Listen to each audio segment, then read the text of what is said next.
Thank you, Mr. Chairman. And I want to welcome Secretary McDonough and all of our witnesses.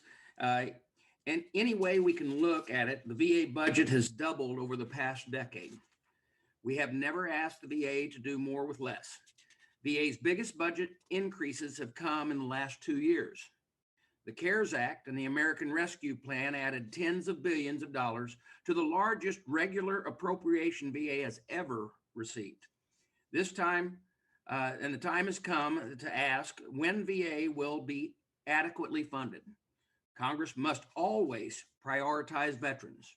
Let me say that again. Congress must always prioritize veterans, but there is a natural limit to how big any budget can be. Regardless of our political beliefs, I think we are all concerned about the national debt outgrowing our economy.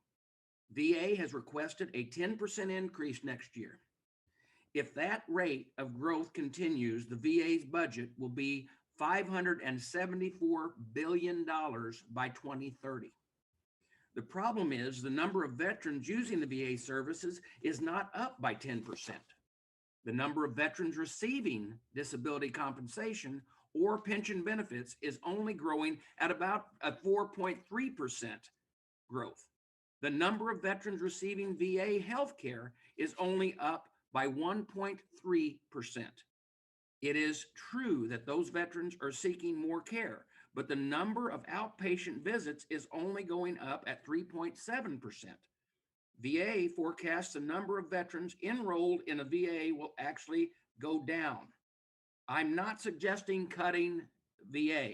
Let me say that again. I'm not suggesting cutting VA, but the budget growth has to be more in line with demand.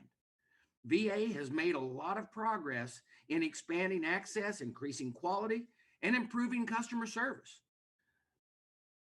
The substantial budget increase of the past several years has enabled that.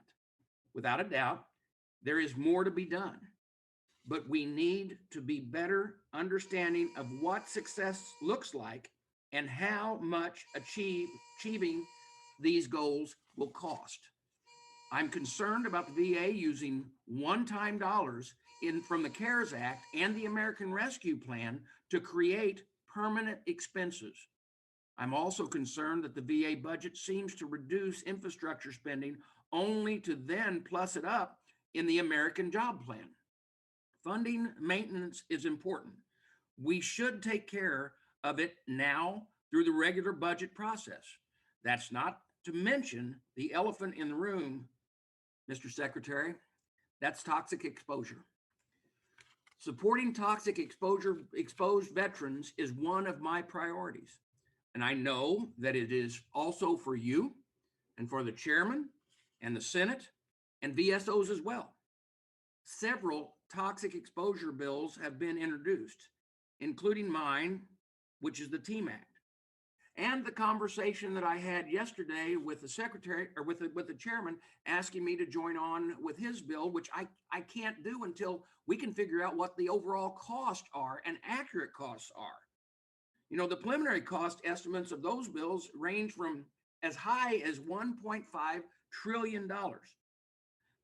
For comparison, the president has proposed a $6 trillion budget for the entire federal government. Potential bill costs of this magnitude are unheard of in the VA. They raise serious questions about our ability to pay for this legislation. They also raise questions about VA's ability to implement it and to do so without compromising service for other veterans in other areas. We need a physically responsible approach. Mr. Secretary, I've asked you and your staff multiple times, verbally and in writing, to engage with Congress on these issues. We still do not have any in-depth insight from the administration or VA on toxic exposure legislation. I'm asking you again to be our partner in this.